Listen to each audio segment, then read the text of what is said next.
Hi, thank you guys for joining. Thanks for coming and attending the Quirks virtual event. I think a good number of us can probably relate to this image. You know, it's that proverbial light at the end of the tunnel. But I think the question that we've got is that daylight that's down there, or is that a train that's barreling towards us? And then beyond that, if we're able to tackle the next challenge of all the different things that life has been throwing our way, the question becomes, what's life going to look like once we get to the other side, once we exit the tunnel and we're back out into the light? And that's both for us personally, as well as for our businesses. And so I'm going to take some time to explore the business side of that question today, but I think you're going to probably recognize yourself in some of this as well. So I'm Rob Volpe. I'm the CEO and founder of Ignite 360, based in San Francisco. I'm known for astute observations of human behavior, delivering stories and building empathy. And I'm really excited. My first book is coming out in just under a year called Tell Me More About That. Ignite 360 itself, we're 10 years old, celebrating that 10th anniversary. We're a virtual company. We've got people all across the country and over in Europe. Our clients are across industries from tech to CPG to retail to healthcare, entertainment, and more. I have an awesome COO as one of my key people, Lisa Osborne, and a very fantastic SVP, Marie Becker. We're also proud to be certified a minority-owned business by the Gay Lesbian Chamber of Commerce as well. And I do want to give a shout out and acknowledge our intern, Simona Zhang from USC's Annenberg School, who did all of the heavy lifting on the data that you're about to see in the presentation. So for today, this is what we're going to talk about in the next 28 minutes or so. We're going to take a look at the current landscape, the way forward. That's a spectrum, it's not a path. We're going to talk about the changes that people are actually seeking, because it's not always about going right back to normal. It might be about taking a different path. Then the anticipated changes, how is all of that going to play out in work and in shopping and playing? And then how do you think about the new normal and your business? I've got a collection of videos from our Navigating to a New Normal study. They're all short, about 1 minute to 2.5 minutes long. And then there's a lot of data as well. As I'm walking through all of this, you know, it's about illustrating some of these broader points rather than diving down into the data. So I'm going to try to stay as elevated as I can, even though I, like everybody else, want to dive down into it. But we're going to stay at this higher level. So where is all of this data coming from? It's from our Navigating to a New Normal study. That's something we started in April of last year to understand at a deeper level the changes that we're going through, how we're dealing with the pandemic, and then most importantly, how is all of that going to play out in society and the impact on our clients' businesses. We've got a cross-section of US adults. There's 16 folks from 21 to 71, different ethnicities, income, education levels, that are participating qualitatively every 2 weeks in conversation. And then we marry that up with always on quant data, which is running courtesy of our partners over at Delineate. And I should mention, I get asked this, this is a self-funded study, but clients do engage with it in different ways with the study, getting custom reporting, workshops, and queries. But all of the data that I'm sharing with you is proprietary and owned by Ignite 360. So I want to start with a short video from one of our respondents. This is Kelsey, and I think she really beautifully articulated what we're all thinking right now. So Utah's very open and it's very weird, and it just keeps being that way. I think we had talked about that before, but it just feels less and less smart. But then I also question, like, when we're gonna, like, when is that gonna be? How is that transition gonna look? You know, like, when that doesn't feel weird anymore. Because I feel like at home I'm still very careful and weird, and like we're still not seeing people, we're not going out to dinner. People are kind of all over the board, but also that definitely includes people don't seem to be afraid of anything at all anymore. So that's weird. So yeah, it's just all weird. And as Kelsey said, what is this transition going to look like? What we know at this point is that the path forward is not a linear one, nor is there a single path forward for your business or for consumers in general. Instead, we need to start thinking about this as a spectrum, as a range. of different reactions. It's like stepping in the older movies where you step out of black and white and into color. There's going to be new dimensions, new richness to the consumer and to their behaviors and the motivators of their behavior. Now, I know some people, and I hear this from clients and friends and others, there's this expectation that everything's just going to snap back into place. We're going to get this all clear signal and it's going to be like a rubber band. However, we have been at this for over a year. Over 500,000 people have died after yesterday. There's at least 6 months to go based on current estimates before we reach herd immunity and might possibly get that all clear signal. People have been changed by the pandemic. And just like when you stress a muscle enough, it will get damaged and it's not capable of full recovery. It takes on a slightly new shape as it tries to heal and reform. And that's what's going to be happening here in the United States and in other countries around the world when the pandemic's over. Parts of life are going to look the same for some people, while for others, it's going to look completely different, even in that same activity. It's a spectrum of responses. 2020 also did a great job at showcasing the disparities in our society, the pandemic, the recession, social injustice, all the political activity. It does make you wonder whether we're more divided as a nation or united. I and our respondents would assure you that there is still more uniting than dividing. However, the lived experience of all the different segments of society have been very different, and that's including the impact of the pandemic, and that's going to be informing how they respond. And so what that means is we're not reacting like a monolithic homogenous group anymore. It's not a rubber band snap where everybody's going to go back to the way it was. There's a spectrum of people, a spectrum of experiences, and therefore there's going to be a spectrum of responses as well. You may have heard about how the Black and Hispanic communities have been more adversely affected by the pandemic. That is true. This data is from our survey just asking people, what degree of impact have you had, serious or severe? I will refer back to this a few different times. You'll notice Gen Pop is at 39%. Black and Hispanic are higher. This is actually data from the last 2 weeks, and these numbers actually have fluctuated. They're similar to where they were at the start of the pandemic. They actually were higher in December, and they've come back down now. But you can see that even by race and ethnicity, there's a difference. And then even looking at the industries that people work in, hospitality and entertainment workers, much more serious and severe impact than folks that are in manufacturing. The total line that's here is at 35%, so just above manufacturing of light goods. But you can see where there's this disparity that's happening. A couple of other numbers of interest that I didn't put on the slide: healthcare, including doctors, nurses, allied professionals in that field. They're just above the working population right now. 36% are indicating a serious or severe impact of the pandemic. Marketing and marketing research, however, is at 40% serious or severe impact from the pandemic. Interesting numbers. And then let's look at households with kids. I'm sure everybody here has experienced this, whether you've got kids or not. You've got colleagues that are dealing with this. The kids are at home, virtual learning, e-learning, craziness. Notice that disparity that continues to grow, the gap between households with kids and not kids as the adults get older. And interestingly, the 18 to 34s are the same. All of this is just going to show that there's many different divides from what we've experienced in the past. And that means we're going to need to be rethinking how we're thinking about our consumers. And that's part of the makeup of the spectrum that we've got to be mindful of. After the protests and George Floyd's murder, we started to notice a deeper reflection from our qualitative respondents about life and where they were headed. And so we started to ask people in the quantitative, like, hey, do you want life to go back to the way things were, or do you want some change? And if you want change, is it a little, some, or a lot? And the answer was actually surprising. People are seeking change. 72% of people, in fact, are seeking change. And that has held steady over time from July to January, with only about 18 to 20% wanting things to go back the way things were. And that also holds up then when you look in some of the subgroups with ethnicity. A lot of people seeking change, Black, African Americans, and Hispanics more so than whites, but all still at 70% or higher.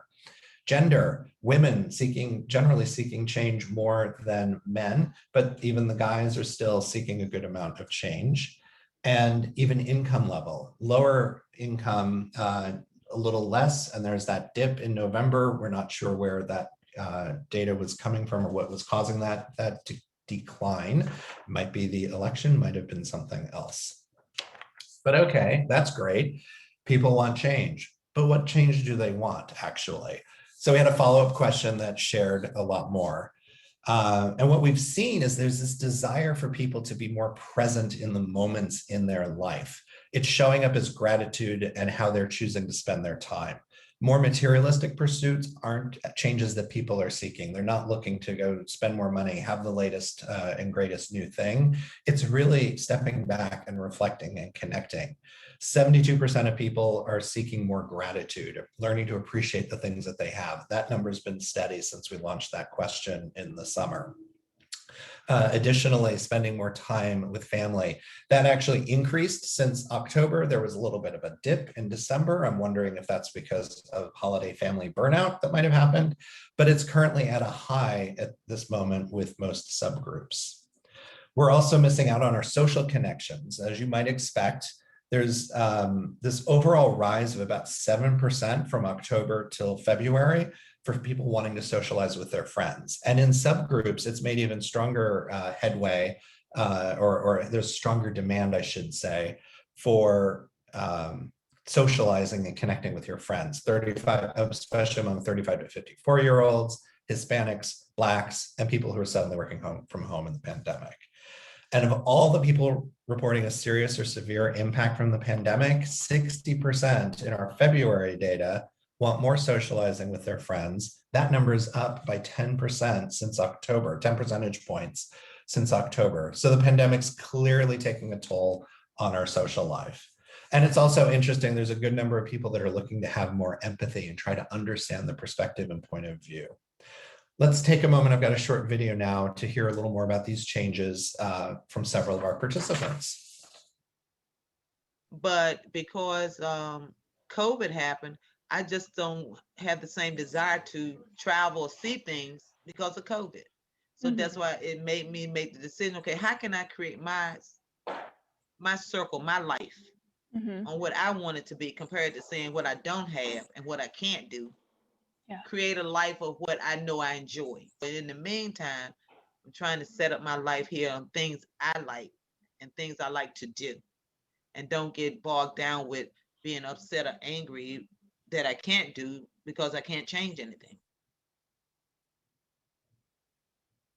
But it just makes you feel like disconnected pretty much. So I guess everybody's really like into their own world now, because I feel that we've been isolated so much that we created that lifestyle now. It's like a little missing piece of the puzzle. Where is it? That I want to put it there to make that what I'm doing whole. To make.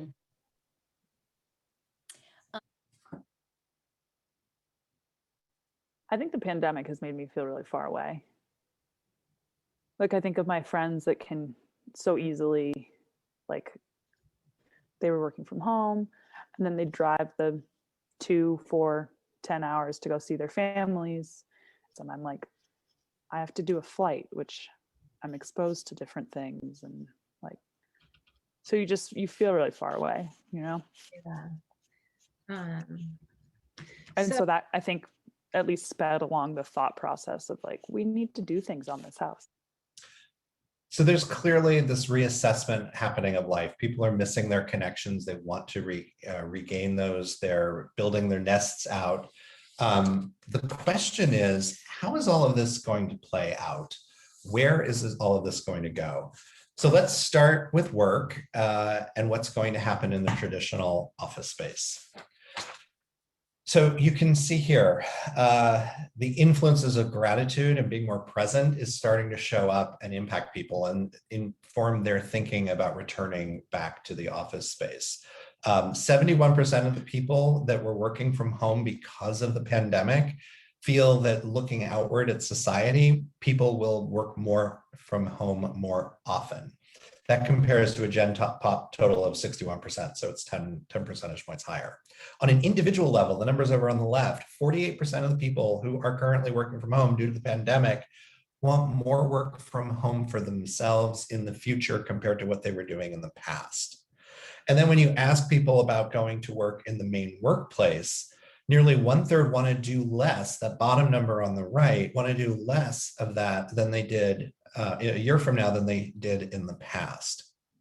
And in case you're interested, among the general population, 18% of people want less time in the office, while 28% want more and 48% want about the same. So what that's telling us is the folks that have been working from home, there's a good number of them that are liking it and they're appreciating that lifestyle and what's available for them. But let's kind of think about that. 48% of people are currently working from home. That's almost half of them. They want more of that in the future.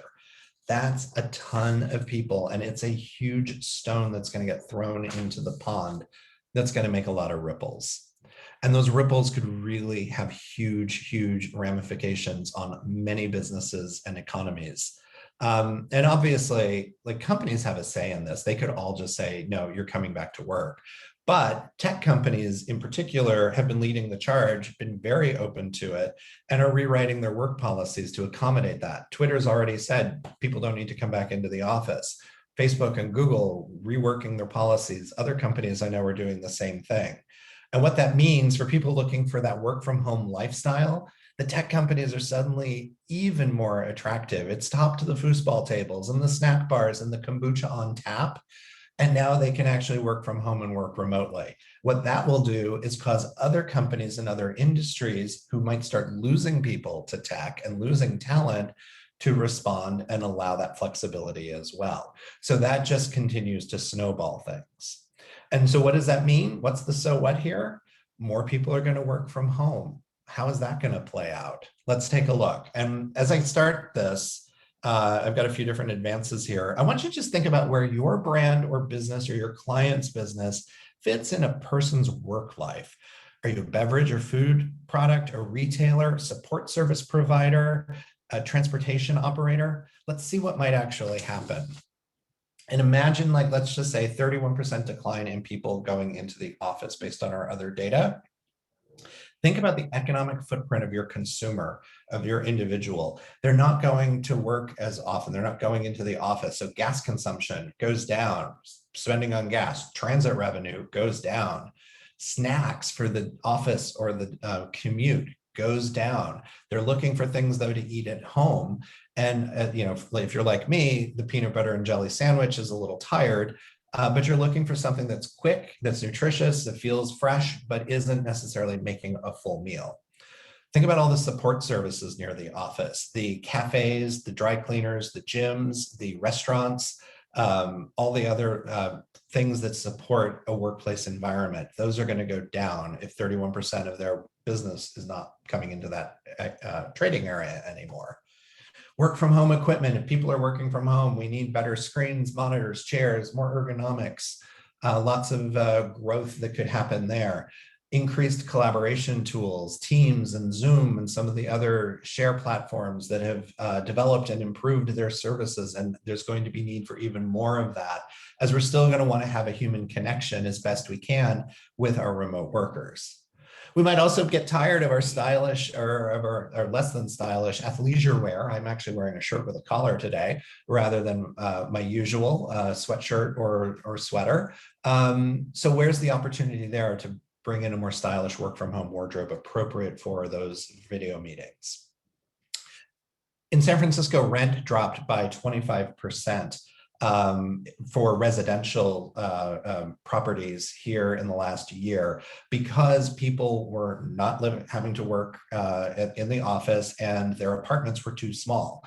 They needed more space, so they moved elsewhere where they could get more space. That's sort of approach is going to continue, and it's going to redefine what appropriate living space starts to look like when you need to also work in your living space and possibly have a family with you in that living space. And if you don't have a third of your office workers there, who needs all that office space? So rents are going to decline.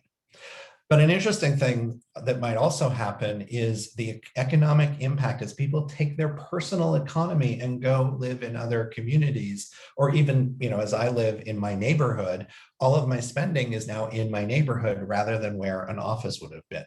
We're virtual. I never had an office, but it's along those ideas. So there's so many changes that are going to happen. And if you think about where your product or your business fits into just the working consumer, you can see that this is going to be a radical shift. And I believe that this shift alone, should this play out, which I believe it will, is going to rearrange parts of our society in ways that we're not even able to imagine at this point. I could keep talking about all the work stuff. It can get to the point where your head starts to hurt. So we're going to distract ourselves and talk about shopping instead. Many of you have seen online shopping continues to grow. There is a perception that people will continue and do more of that rather than and less brick and mortar. 65% of people agreeing to that. However, for some categories, this just looks at the blue as household shopping, the orange is clothes shopping. There are some categories where there is adherence to, yes, I need to go into the store, particularly around household. We define that in the survey as groceries, toiletries, personal care, household items, and then clothes shopping, obviously, clothes and accessories and shoes, with around 25 to 30% of people saying, yeah, I still want to go into brick and mortar.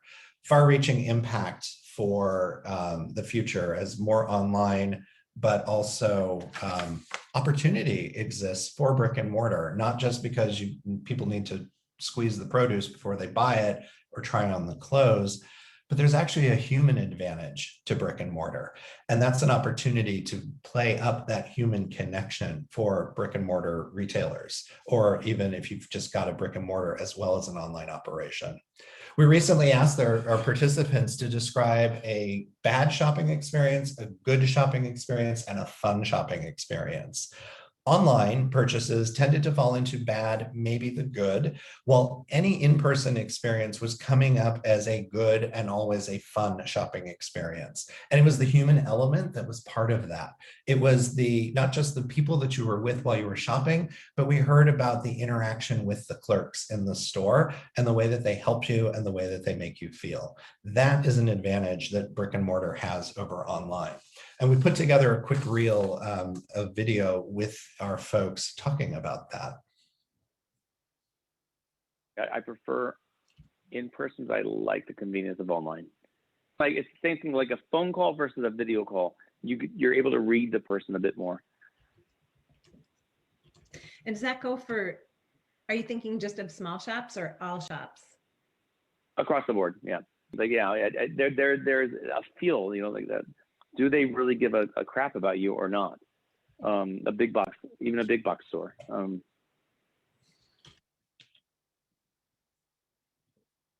Honestly, I'm more of an in-store person. Like I've always been that way. I probably shouldn't because that's how I like spend way more money than I anticipate.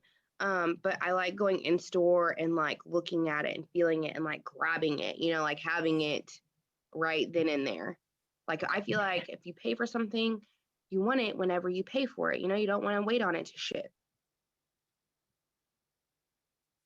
Okay, so when I got a new face cream at Blue Mercury, it's actually serum from SkinCeuticals.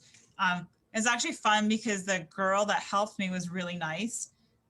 So she kind of like walked me and gave me her little her favorites, I guess. Like so I ended up buying something from one of her recommendations, some like face spray. But like it was just like fun because she was like really personable and like it was almost like I was talking to a friend because she was really passionate about the products as well. So and I felt like she gave really good recommendations and she wasn't pushy. Like it wasn't like she was trying to make a sale. So it's kind of fun. I think a lot of places now are short staffed, which is like understandable because they don't have the volume, so they don't need as many employees. So I understand it. Like, you know, they don't need 5 people when there's like only a few shopping. So I feel like a year ago, there probably would have been a lot more, but you would have been able to find someone to help you, at least at Best Buy, because I've been there before in the past. And it was kind of always like, you'd kind of have to wait a little bit too. I was gonna say, but on the same token at Blue Mercury, I probably wouldn't have gotten that good experience because she probably would have been busy. Fun comes from people, not from like robots. I love that quote. Fun comes from people, not from robots. And the challenge is on for brick and mortar to make the fun with the people, hit new highs of great customer service when you do welcome guests back maskless and with open arms. So we've talked about work, we've talked about shopping, let's talk about play for a few minutes. As you'll recall, I said it is a spectrum of approaches to the normal, and nothing illustrates that better than leisure settings. We are going this way and that way all at the same time. We want intimate settings, and some of us want big group events too. Just take a look here at going to a movie theater or live concert event. What do you think you're going to be doing a year from now? Almost as many people said they're going to be doing less of that as people saying more of that. Similarly, eating out at a restaurant, coffee shop, or bar, 21% are saying less than in future. When we ask this question, there's about 24 different answer possibilities. And these are two of the things where the less than actually was above average compared to some of the other answers. So there's a real tension that's going on. People are still very concerned and very mindful about the hygiene issues around virus transmission or just any virus transmission and safety in enclosed spaces. Similarly, I know there's a big question with a lot of the CPGs of like, oh my God, what's going to happen with all this cooking and baking, and is sourdough bread here to stay? And yeah, there's a lot of that. It looks like that's going to continue. People want to continue doing the same. These are all, stated projections of future behavior. So you have to weigh that as it is. And some are even saying they want to do more of it. The thing to be very mindful of, though, is as all of these needs states are changing, it changes the way those are going to play out. So sourdough bread may be a little too complicated, but it doesn't mean that people don't want to do some baking. Here on this lovely chart, I'm going to draw your attention to two things. This is, again, an indication of the this way and that way that we're going. The things that are highlighted in red are, again, above average within that row, the less in future. The things highlighted in green are above average. So first, taking a vacation in the United States. Yes, people want to be doing that. No, other people don't want to be doing that. So it looks like we're going to all be going on vacation pretty soon, which is great. And we're actually probably going to be going to open public spaces, beaches, forests, parks. There's a strong desire to go out in that direction. But again, there's this tension, there's this back and forth. Like there's a lot of people that don't want to be doing traveling and they're concerned about that. Taking a look at more public entertainment and socializing. And as you recall, we have this desire to socialize, but there's still concern that people have about how safe is that and where are we going and what are we going to be doing, including also going and getting food away from home and shopping, non-food shopping in different stores. So lots of different tension points that are there. Similarly, like, hey, reading, we're going to be doing more of that and a lot more exercising and working out at home. And the gym is a great example. I've got one more video to show you. It's pretty quick. I want you to listen to the differences in the need states that people have about going to the gym. And for some people, the gym was perfectly fine and good, but now it's not meeting the purposes that they have and their needs. I like the gym because there's other things besides the elliptical. There's the weights. There's also classes. They got swimming, they got basketball. So they have other activities. So will the walks go away then? No, I'll still do the walks. I don't think I'll go back to the gym and have that as my only workout. I think I'll do the walk in addition to the gym. I think getting some fresh air is important to me. So Sure. maybe gym in the morning and do a walk in the afternoon. So like I feel like a lot of the stuff that I loved was taken away, like my social life, like even going to like that gym that like to Equinox, like I used to go there for like the showers and like the sauna. like I feel like that was like my Sunday. I would go and like I'd do my hair there and like it was like a fun thing. And like even though the workout part wasn't the fun part, but like I would still go, but like it was like, like having like the sauna, and then like I like use the Kiehl shampoo, like all those like the little things that like. So I feel like all that was like kind of taken away. So like what's fulfilling now is like different from what it was before. Yeah.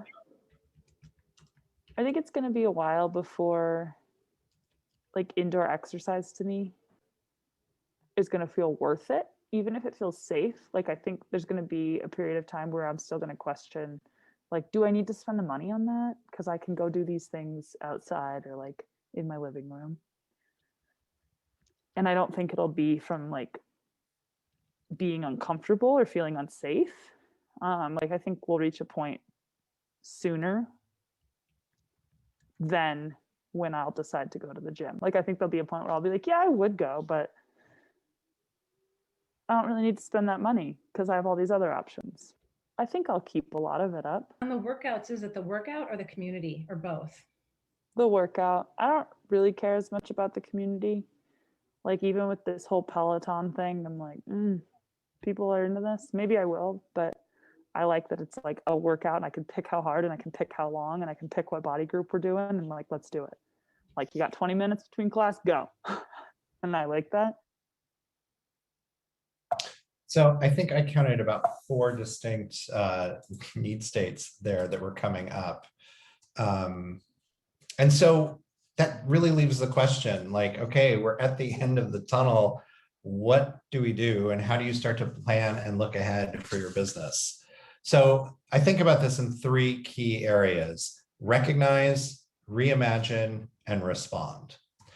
And recognize, you've got to recognize this return to normal is going to be very different per category. You've got new consumer needs, jobs to be done, and a wide spectrum of considerations. That change in the work setting is going to be far reaching and have a lot of ripple effects. And the role that your brand played in the past may not be as relevant to the same people. And you just have to recognize that. Reimagine by wargaming and scenario planning, similar to what we started to do with the people not working in the office. Where does that take your product and your business? What are the benefits, needs, or jobs to be done that your brand is actually serving in this new normal and that can solve? Journey maps, segmentations, innovation work. There's a lot of refreshing that's going to need to go on. So you want to start reimagining what those things are going to look like and how things may be changing based on how people are shopping, playing, or their other barriers. And then respond, building new plans based on scenarios and rapid response tactics. Get reacquainted with your consumer and also their psychology. The idea of their risk aversion levels, their germophobia, is going to play a role in how they're getting back to going to movie theaters, dining out. What can you do as a business to help make them feel more comfortable so that the swing isn't as wide as it was? And speaking of swings, there will be swings in behavior. There's going to be some knee-jerk reactions and overcorrection. I think we're all going to be traveling next year at the later this year at the holidays, if we can, to go see family and friends that we haven't visited in a while. And then it's going to shift back into more of an equilibrium. It may not be exactly where things were before the pandemic. It will probably be someplace new. And that's where we get to the end. And the end is the beginning. And it's the beginning of the new normal. And I personally, I'm getting really excited because this is where it's going to start to get interesting. So thank you very much. That concludes my presentation. I know I've gone a couple minutes over. I will be at the booth for Ignite 360 after this presentation. I can answer questions there. Thank you so much.